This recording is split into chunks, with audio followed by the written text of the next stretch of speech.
Doctor Babasaheb आंबेडकरांच्या संविधानिक भारताचे राष्ट्रपिता डॉक्टर बाबासाहेब आंबेडकरांच्या 134व्या जयंतीच्या निमित्ताने आज प्रथमतः आपणा सर्वांना हार्दिक शुभेच्छा। कारण डॉक्टर बाबासाहेब आंबेडकर हेच खरे संविधानिक भारताचे राष्ट्रपिता आहे।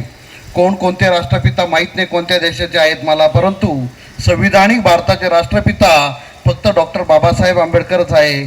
आणि सरांनी सांगितल्याप्रमाणे आज महिलांचा अधिकार असेल किंवा आज आम्ही ज्या लाईटीत उभे आहोत आणि जे बाईकवरून बोलतो आहोत त्या विद्युत प्रकल्प आणणारे डॉक्टर बाबासाहेब आहेत। 42 ते 46 पर्यंत कामगार मंत्री असताना, वॉटर पॉलिसीचे चेअरमन असताना, पॉवर पॉलिसीचे चेअरमन असताना या देशाला पाणी नदीजोड प्रकल्पाच्या माध्यमातून शेताला पाण्यावर तयार होणारे वीज, हे नदीजोड प्रकल्प, शेतकऱ्यांचे गट शेतीचे योजना, या सगळ्या आणि इंडस्ट्रियल योजना, उद्योग व्यवसाय आणण्याची योजना, या सगळ्या गोष्टी बाबासाहेबांनी आपल्या त्या कार्यकाळात मांडलेल्या आहे। संविधानाच्या माध्यमातून मी जास्त काही बोलत नाही, एकच ओळीत संपवतो।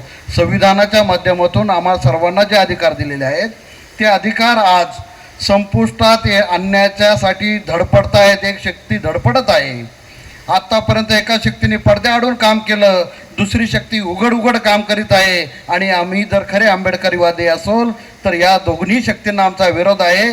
कारण यांनी एकाने छुप्या पद्धतीने केलं, एक उघड पद्धतीने करत आहेत। आणि आम्हाला जर समजा इथला बहुजन वर्ग जर जगवायचा असेल, इथला 140 करोड जनता जगवायची असेल, जर त्यांना वाचवायचं असेल, इथला महिला भगिनींचा अधिकार वाचवायचा असेल, नाहीतर पुन्हा त्यांना कोपऱ्यात बसावं लागल, चूल मूल आणि याच्यामध्ये त्यांना महिलांना राहावं लागल, पुन्हा आमच्या गळ्यामध्ये मडके आणि पाठीला झाडू येतील, अशी परिस्थिती जर आणायची नसेल तर आम्हाला संविधान आम्हाला डोक्यावर नाही तर डोक्यात घ्यायची गरज आहे। कारण आपण बघितलं असेल संविधान फक्त नावाला इथं आपण छान, मगाशी मला वाटतं शिंदे सरांनी सांगितलं त्यांच्या मिसेसने संविधानाचं रांगोळी काढली, खूप छान काढली, परंतु संविधान फक्त त्या कव्हरमध्ये दिसतंय। आम्हाला जर समजा संविधान 16(4) ए मध्ये आम्हाला नोकरीमध्ये आरक्षणाचे अधिकार दिलेत, परंतु सरकारी नोकऱ्यांचं खाजगीकरण केलं। मला वाटतं बेस्ट आमच्या कामगारांना, मला एक अंदाज आहे,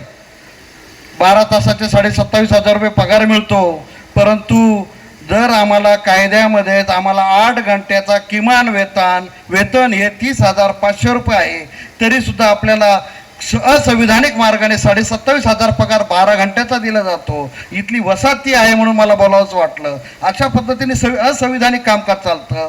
सरकारी नोकऱ्या संपवण्यासाठी सरकारी नोकऱ्यांमधलं आरक्षण संपवण्यासाठी सरकारी नोकऱ्यांचं खाजगीकरण केलं, नाहीतर आपले बेस्ट आज महामंडळाऐवजी तीच परिवहन मंडळ असताना आपण सरकारी नोकरीमध्ये असतात। दुसरी गोष्ट, शिक्षणात आम्हाला 6 ते 14 वर्षाच्या मुलाला मोफत आणि सक्तीचं शिक्षण म्हणतात, परंतु 6 ते 14 वर्षाच्या मुलांना आपणच विचार करा, लाखो रुपयाचं डोनेशन फी भरून नर्सरीत घालावं लागतं। कारण इथल्या सरकारी शाळा संपवल्या, इथले सगळ्या शिक्षण व्यवस्था संपवली आणि खाजगी शिक्षण संस्था आणल्या आणि आमचं अधिकार संपवून टाकले। शिक्षणाचा अधिकार असेल, नोकऱ्यांचा अधिकार असेल, म्हणून असे हे जर सगळे आम्हाला हे फक्त 2च गोष्टी सांगितल्या, कलम 19 प्रमाणे जर आपण म्हटलं तर आजही आम्हाला बोलण्यात चालण्याचं स्वातंत्र्य नाही, त्याच्यावर बंदी आणली आहे। परत पुन्हा कायदा येतो, या सगळ्या विषयांवर आज काही बोलत नाही, पुन्हा कधी वेळ पडल्यास बोलूया।